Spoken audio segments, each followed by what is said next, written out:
iPhone 17လားဒါမှမဟုတ်ကျွန်တော် iPhone 17 Pro လားစနေနေ့ Anycolia price list ကိုကြည့်ရမယ်ဆိုရင် iPhone 17 256GB က 46,800,000 နဲ့ iPhone 17 Pro 256GB က 64,000 18,200,000 တောင်မှဈေးကွာတာမျိုးရှိပါတယ်အမောင်းကတော်တော်လေးကိုများပါတယ်ဒီအမောင်းနဲ့ဆိုရင်တော့ Apple Watch SE နဲ့ AirPods တောင်ဝယ်လို့ရပါတယ်ဒီမှာရွေးချယ်မှုမမှာဖို့ကတော်တော်လေးကိုအရေးကြီးတာဖြစ်ပါတယ်ဒါဆိုတော့ iPhone 17လားဒါမှမဟုတ် iPhone 17 Pro လားဘယ်ကောင်ကိုရွေးချယ်ရမလဲဒါနဲ့ပတ်သက်ပြီးမှကျွန်တော်နည်းနည်းပြောကြည့်အောင်ဗျာပထမအဆုံးကျွန်တော် display အစပြောကြည့်အောင်ဗျာ iPhone 17 ရော 17 Pro ရော display အားလုံးတူတူပဲဖြစ်ပါတယ်ဘာမှကျွန်တော်ကွဲပြားတာမျိုးမရှိပါဘူးဗျာ 6.3 inch LTPO 120Hz panel HDR10 HBM ကိုကြည့်ရမယ်ဆိုရင် 1600 nits နဲ့ peak brightness ကိုကြည့်ရမယ်ဆိုရင် 3000 nits ceramic shield 2 protection နဲ့ anti reflective coating ကိုကြည့်ရမယ်ဆိုရင်ဒီ smartphone နှစ်ခုလုံးမှာတွေ့မြင်ရတာမျိုးရှိပါတယ် build quality နဲ့ပတ်သက်ပြီးပြောရမယ်ဆိုရင် iPhone 17 မှာ aluminum frame တွေ့မြင်ရတာမျိုးရှိပါတယ် glass back နဲ့လာပါတယ်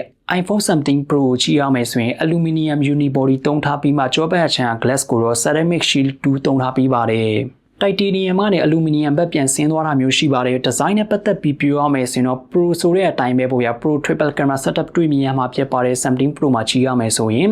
iPhone 17 ကတော့ပုံမှန်အတိုင်းပဲပေါ့ဗျာ dual camera setup နဲ့လာတာဖြစ်ပါတယ်ဒီမှာတကယ်ကျွန်တော် design နဲ့ပတ်သက်ပြီးမှတော်တော်လေးကိုဦးစားပေးတဲ့လုံးဝ Pro look လိုချင်နေဆိုရင်တော့ Pro Samsung ပေါ့ဗျာ triple camera setup ပါတယ် iPhone 17 Pro ဘက်သွားမှအဆင်ပြေမှာဖြစ်ပါတယ် performance နဲ့ပတ်သက်ပြီးပြောရမယ်ဆိုရင်တော့ iPhone 17 မှာ A19 iPhone 17 Pro မှာကြည့်ရမယ်ဆိုရင် A19 Pro chip ကိုသုံးထားပေးပါတယ် iPhone 17 မှာတော့ 5-core GPU နဲ့ iPhone 17 Pro မှာကြည့်မယ်ဆိုရင်တော့ 6-core GPU တွေ့မြင်ရတာမျိုးရှိပါတယ် RAM နဲ့ပတ်သက်ပြီးပြောရမယ်ဆိုရင် iPhone 17 Pro က RAM 12GB နဲ့လာတာဖြစ်ပါတယ် iPhone 17 ကတော့ပုံမှန် RAM 8GB နဲ့လာတာမျိုးရှိပါတယ်ဒီမှာ performance နဲ့ပတ်သက်ပြီးပြောရမယ်ဆိုရင်တော့ smartphone နှစ်ခုလုံးကလုံးဝ top level performance ပြီးမှဖြစ်ပါတယ် video editing တွေပဲလုပ်မလား heavy game တွေပဲစုံလားဘာမှပြဿနာမရှိပါဘူးဗျာဒီမှာ iPhone 17 Pro မှာတခုအားသာသွားတာတော့ vapor chamber liquid cooling system ပဲဖြစ်ပါတယ်ဒီမှာ iPhone 17 ထပ်ဆိုင် iPhone 17 Pro ကဖုန်းပူတာတက်တာမှဖြစ်ပါတယ် performance မှာကြည့်ရမယ်ဆိုရင်ဖုန်းပူတာလည်းစကားပြောတာမျိုးရှိပါတယ်ဒီ liquid cooling system ကြောင့်ဖုန်းကလုံးဝမပူတော့ဘူးလားအဲ့လိုပြောရမှာမဟုတ်ပါဘူးဖုန်းကတော့ပူမှာဖြစ်ပါတယ်ကိုက heavy အလုပ်ကိုကြာလုပ်တယ်ဆိုရင်ပေါ့ဗျာဒါပေမဲ့လည်းဖုန်းပူတာကိုအတိုင်းအတာတစ်ခုထိ short ချပြီးမှပဲဖြစ်ပါတယ်ဗျာဒီမှာတကယ်ကျွန်တော် performance နဲ့ပတ်သက်ပြီးမှတော့ဗျာဘယ်ဖုန်းဝယ်ပဲကျွန်တော်ဘာမှပြဿနာမရှိပါဘူးဗျာနောက်တစ်ခု camera setup နဲ့ပတ်သက်ပြီးပြောရမယ်ဆိုရင် iPhone 17 ကြောပတ်ချမ်းမှာ dual camera setup တွေ့မြင်ရမှာဖြစ်ပါတယ်48 megapixel main camera နဲ့48 megapixel ultra wide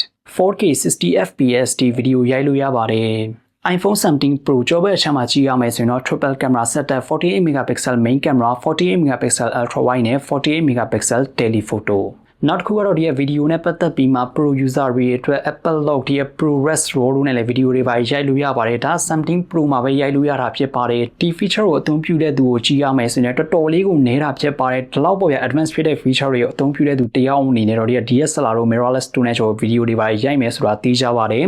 ရာခိုင်နှုန်းပေါ့ဗျာဒီကကျွန်တော် Apple ရဲ့ Pro video feature တွေကိုအသုံးပြုတဲ့သူကတော်တော်လေးကိုနည်းပါတယ်နောက်တစ်ခုကကျွန်တော် external SSD တွေနဲ့ကျွန်တော်ချိန်ပြီးမှဗီဒီယိုရိုက်ရတာမျိုးရှိပါတယ်ဒါကြောင့်ပေါ့ဗျာတကယ်ကျွန်တော်ဒါကိုထည့်မတွက်လေးရပါတယ်ဗျာဒီမှာကင်မရာနှစ်ခုကိုနိုင်ရှင်ကြည့်ရမယ်ဆိုရင်တော့ 17 Pro မှာ telephoto ရဲ့ zoom camera ကိုတွေ့မြင်ရတာမျိုးရှိပါတယ် zoom ဆွဲမှရိုက်တယ်ဆိုရင်ပုံရဲ့ quality မကျသွားဘူးပေါ့ဗျာဗီဒီယိုတွေပါရိုက်တယ်ဆိုရင်လည်းသဘောတရားတူတူပဲဖြစ်ပါတယ်နောက်ဆုံးတကယ်ကျွန်တော် zoom တွေပါဆွဲမှ portrait တွေပါရိုက်တယ်ဆိုရင်လည်း quality ကကောင်းမှဖြစ်ပါတယ် 17 မှာလည်း quality သူ့ဟာလည်းသူကျွန်တော်တော်တော်လေးကိုကောင်းတာမျိုးရှိပါတယ်ဒီမှာတကယ်ကျွန်တော်တခုဆုံးဖြတ်ရမှာပုံတွေပါရိုက်တဲ့အခါကိုကပေါ့ဗျာဘယ်လောက်ထိမှကျွန်တော် zoom ဆွဲမှပုံတွေရိုက်ဖြစ်လဲဒါဆိုဆုံးဖြတ်ရမှာဖြစ်ပါတယ်လက်ရှိတကယ်ကျွန်တော်ကိုရဲ့ gallery ရဲ့သွားလိုက်ပါအထက်မှာပုံတွေတစ်ချက်လောက်ပြန်ကြည့်ပါဒီထဲမှာကိုကပေါ့ဗျာ zoom ဆွဲမှရိုက်ထားတဲ့ပုံတွေဘယ်လောက်ထိမှရှိတယ်ပေါ့ဗျာကိုကဒီမှာပုံတွေပါတယ်ပေါ့ဗျာ zoom ဆွဲမှခဏခဏရိုက်ဖြစ်တဲ့ဗီဒီယိုတွေပါတယ်လဲပေါ့ဗျာအဝေးမှာရှိတဲ့ဗီဒီယိုတွေကို zoom ဆွဲမှခဏခဏရိုက်ဖြစ်တယ်ဆိုရင်တော့ telephoto lens ကတကယ်ကျွန်တော်တို့အသုံးဝင်ပါလိမ့်မယ်ပုံမှန်ပေါ့ဗျာ zoom နဲ့ပတ်သက်ပြီးမှအလောက်ပြဿနာမရှိဘူးဆိုရင်တော့ iPhone 17 ကလည်းတော်တော်လေးကိုအဆင်ပြေတာမျိုးရှိပါတယ်ဒီမှာကျွန်တော် camera quality နဲ့ပတ်သက်ပြီးပြောရမယ်ဆိုရင်တော့ iPhone 17 နဲ့ 17 Pro ရဲ့ပေါ့ဗျာ camera comparison တွေများများကြည့်ဖို့ကျွန်တော်ပြောလို့ပါတယ်ဗျာအဓိကတော့တကယ်ကျွန်တော် zoom နဲ့ပတ်သက်ပြီးမှလုံးဝအရေးကြီးတယ်နောက်တစ်ခုက 3D mapping တွေပါလုပ်ဖြစ်တယ်ပေါ့ဗျာ LiDAR sensor အရေးကြီးတာမျိုးရှိပါတယ် auto focus ကောင်းကောင်းရရှိနေဆိုရင်တော့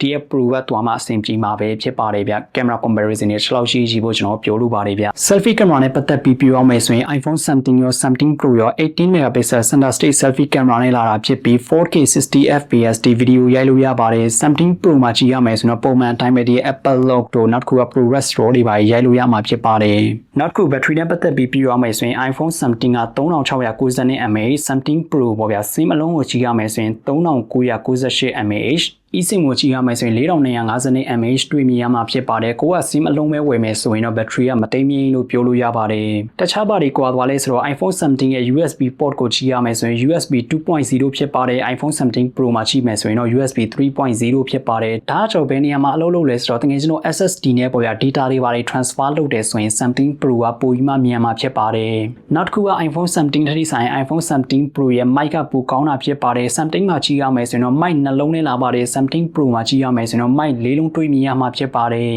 ဒါဆိုတော့ပြောစရာရှိတာဘယ်ကောက်အောင်ရွေးချယ်ရမလဲပေါ့ဗျာ18သိန်း2000တောင်မှဈေးကွာတာမျိုးရှိပါတယ်ဒီမှာကျွန်တော် smartphone နှစ်ခုရဲ့ display ရတယ်တူတူပဲဖြစ်ပါတယ်အဓိကကွာသွားတာကျွန်တော် camera မှာကွာသွားတာဖြစ်ပါတယ် telephoto 17 Pro ကရတာမျိုးရှိပါတယ်နောက်တစ်ခုကတော့ USB port ကွာသွားတာမျိုးရှိပါတယ်ဒါကလည်းတကယ်ချင်းအများစုအတွက်မဟုတ်ပါဘူးဗျာကိုကပေါ့ဗျာ data transfer ခဏလုပ်တယ်ပေါ့ဗျာ iPhone 17မှာကြည့်ရမယ်ဆိုရင် data transfer easy လုပ်လို့ရပါတယ်အချိန်ရပေါ့ဗျာနည်းနည်းနီးမှာဖြစ်ပါတယ် iPhone 17 Pro နဲ့ဒီ SSD တွေပါချိန်မှာ data transfer မြန်လို့ခြင်းတဲ့တကယ်ချင်းတွေအတွက်တော့အဆင်ပြေတာမျိုးရှိပါတယ် something နဲ့လည်းကျွန်တော် AC လို့ရပါတယ်ဒါကလည်းကျွန်တော်ပြောစရာရေလို့တော့မဟုတ်ပါဘူးနောက်တစ်ခုကျွန်တော် performance ပါနည်းနည်းကျွန်တော်ကွာသွားတာမျိုးရှိပါတယ်အဓိကတော့ design ပဲဖြစ်ပါတယ်တကယ်ကျွန်တော်တို့ရဲ့ design နဲ့ပတ်သက်ပြီးမှအဲ့လောက်ကြီးစိတ်မဝင်စားဘူးဆိုရင်တော့ iPhone 17 Max တွားတာတကယ်ကျွန်တော်တို့အတွက်ရွေးချယ်မှုအမှန်ကန်ဆုံးဖြစ်ပါလိမ့်မယ်နောက်ဆုံးတကယ်ကျွန်တော်က camera 3လုံးပေါ့ဗျာ Pro design လို့ခြင်းနဲ့ဆိုရင်တော့ 17 Pro ပဲတွားကိုတွားမှရမှာဖြစ်ပါတယ် design နဲ့ပတ်သက်ပြီးမှကျွန်တော်ဘာမှပြဿနာမရှိဘူးဆိုရင်တော့ 17 Max တွားတာတကယ်ကျွန်တော်တို့အတွက်ရွေးချယ်မှုလုံးဝပေါ့ဗျာ perfect choice ဖြစ်မယ်ဆိုတာသိကြပါတယ်ဗျ18သိန်း2000ချွေတာပြီးမှတကယ်ကျွန်တော်တခြားနေရာမှာအသုံးချလို့ရတာဖြစ်ပါတယ်ကျွန်တော်ပထမမှာပြောတဲ့အတိုင်းပဲ Apple Watch SE တို့ပေါ့ဗျာ AirPods တို့တော့မှဒီဈေးဝန်းကျင်နဲ့ဝယ်လို့ရတာမျိုးရှိပါတယ်ဗျာဒါဆိုတကယ်ချင်းအားလုံးအနေနဲ့ဘယ်ကောက်အောင်ရွေးချယ်ရမလဲပေါ့ဗျာဒါနဲ့ပတ်သက်ပြီးမှကျွန်တော်ကောင်းကောင်းနားလည်သဘောပေါက်သွားပြီလို့ကျွန်တော်မျှော်လင့်ပါတယ်ဗျာတကယ်ချင်းတို့ဆိုရင်တော့ဘယ်ကောက်အောင်ရွေးချယ်မလဲပေါ့ဗျာ comment မှာမျှဝေပေးသွားလို့ရပါတယ်ဗျာဒါဆိုရင်ကျွန်တော်လက်ရှိဒီဗီဒီယိုလေးကတော့ဒီလောက်ပါပဲဗျာတကယ်ချင်းအားလုံးအနေနဲ့ဒီဗီဒီယိုလေးကိုနှက်သက်မယ်လို့လည်းကျွန်တော်မျှော်လင့်ပါတယ်ဗျာအခုလိုဗီဒီယိုကြည့်ရှုပေးတဲ့တကယ်ချင်းအားလုံးကိုလည်းကျွန်တော်အထူးမြင်ကျေးဇူးတင်ရှိပါတယ်ဗျာ